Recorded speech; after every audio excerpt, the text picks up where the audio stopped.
ഇറാനെതിരെ വീണ്ടും ആക്രമണം ആരംഭിച്ച അമേരിക്ക. സിറിക്, ബന്ദർ അബ്ബാസ് നഗരങ്ങളിലും ഖേഷം ദ്വീപിലും മിസൈൽ ആക്രമണം. ലക്ഷ്യം വെച്ചത് മിസൈൽ സംവിധാനങ്ങളെയും വ്യോമപ്രതിരോധ സംവിധാനങ്ങളെയും. ഹോർമുസിലെ ആക്രമണത്തിനുള്ള മറുപടിയെന്നും അമേരിക്ക.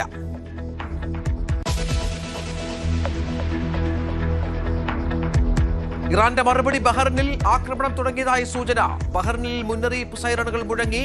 ജനങ്ങളോട് ജാഗ്രത പാലിക്കാൻ നിർദ്ദേശം.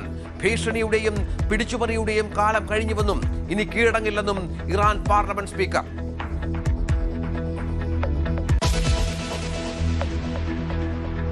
ഡൊണാൾഡ് ട്രംപ് ഭീഷണികൾ നിർത്താതെ അന്തിമ കരാറിലെത്താനുള്ള ചർച്ചകൾ ആരംഭിക്കാനാവില്ലെന്നും ഇറാൻ. ഹോർമുസ് കടലിടുക്കിൽ ഇറാൻ ആക്രമിച്ചത് 24 മണിക്കൂറിനിടെ 3 കപ്പലുകൾ. ഖത്തറിന്റെ LNG ടാങ്കറായ അൽ റഖിയാത്തിന്റെ എഞ്ചിൻ റൂമിൽ തീ പടർന്നു.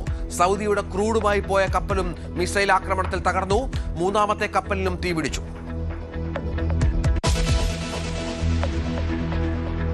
ഇറാനോടിടഞ്ഞു ഖത്തർ. ഹോർമുസിൽ ഇറാൻ ആക്രമിച്ചതിൽ ഒന്ന് ഖത്തറിന്റെ കപ്പൽ. കടുത്ത മുന്നറിയിപ്പുമായി ഖത്തർ. ചെറിയ നേട്ടങ്ങൾക്ക് വേണ്ടി മറ്റുള്ളവരുടെ സ്വത്ത് നശിപ്പിക്കരുത്. വിശ്വസ്ത രാജ്യമായിരുന്ന ഖത്തറിനെയും വെറുപ്പിച്ചത് ഇറാന് വിനയാകുമെന്ന് വിലയിരുത്തൽ. പാകിസ്ഥാനോട് കട്ടക്കലിപ്പിൽ അമേരിക്ക. പ്രകോപനം. അയത്തുള്ള അലി ഖൊമേനിയെ പ്രശംസിച്ച് പാകിസ്ഥാൻ പ്രധാനമന്ത്രിയുടെ പ്രസംഗം. വെടിനിർത്തൽ ചർച്ചകളിൽ പാകിസ്ഥാൻ മധ്യസ്ഥത വഹിക്കുന്നതിനെതിരെ കടുത്ത വിമർശനം. രാജ്യം ഇരട്ട വേഷമാണ് കെട്ടുന്നതെന്ന് US സെനറ്റർ. ഇന്ത്യക്കെതിരെ യുദ്ധപ്രഖ്യാപനവുമായി പാക് സൈന്യം. സിന്ധു നദീജലം തടഞ്ഞാൽ സൈനിക നടപടിക്ക് മടിക്കില്ല. അസിം മുനീറിന്റെ അധ്യക്ഷതയിൽ കോർ കമാൻഡർമാരുടെ യോഗം. ജലം തടയുകയോ വഴിതിരിച്ചു വിടുകയോ ചെയ്യുന്നത് യുദ്ധപ്രഖ്യാപനമായി കണക്കാക്കും. ഇന്ത്യക്കെതിരെ യുദ്ധഭീഷണിയുമായി ബിലാവൽ ഭൂട്ടോ സർദാരിയും. വയനാട്ടിലെ മണ്ണിടിച്ചിലിൽ കാണാതായവർക്കായി തെരച്ചിൽ തുടരുന്നു. ഇതുവരെ സ്ഥിരീകരിച്ചത് 3 മരണം. ഇനി കണ്ടെത്താനുള്ളത് 5 പേരെ. ചികിത്സയിലുള്ള 7 പേരിൽ 2 പേരുടെ നില ഗുരുതരം.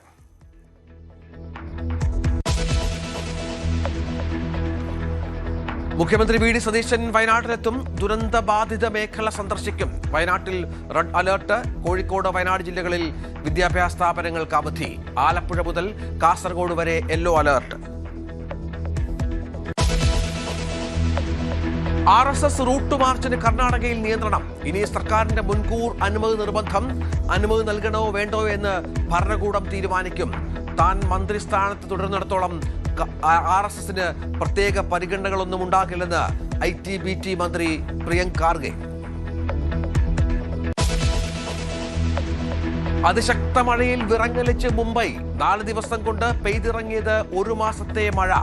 നാസിക്കിൽ 300 മില്ലിമീറ്റർ വരെ മഴയ്ക്കു സാധ്യതയെന്ന് മുന്നറിയിപ്പ്. മേഘവിസ്ഫോടനത്തിനും സാധ്യത.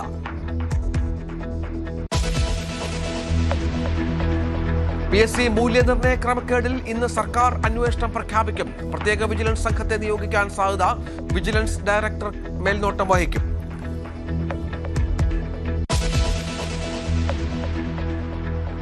തിരുവനന്തപുരം നഗരസഭാ കൗൺസിലർ സുഗതന്റെ ജാമ്യാപേക്ഷയിൽ കോടതി വിധി ഇന്ന്. സുഗതനെ 6 മാസം ജയിലിലടയ്ക്കണമെന്ന് കാപ്പ ഉപദേശക സമിതി. തിരുവനന്തപുരം നഗരസഭയ്ക്ക് നിർണായകം.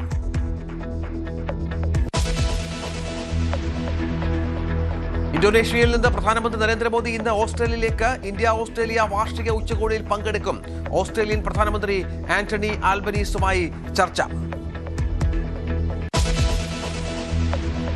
ആവേശപ്പോരിൽ ഈജിപ്തിനെ കീഴടക്കി അർജന്റീന ലോകകപ്പ് ക്വാർട്ടറിൽ. മെസ്സിപ്പടയുടെ ജയം 2-3 ഗോളുകൾക്ക്. ഷൂട്ടൌട്ടിൽ കൊളംബിയയെ തകർത്ത് സ്വിറ്റ്സർലൻഡ് ക്വാർട്ടറിൽ.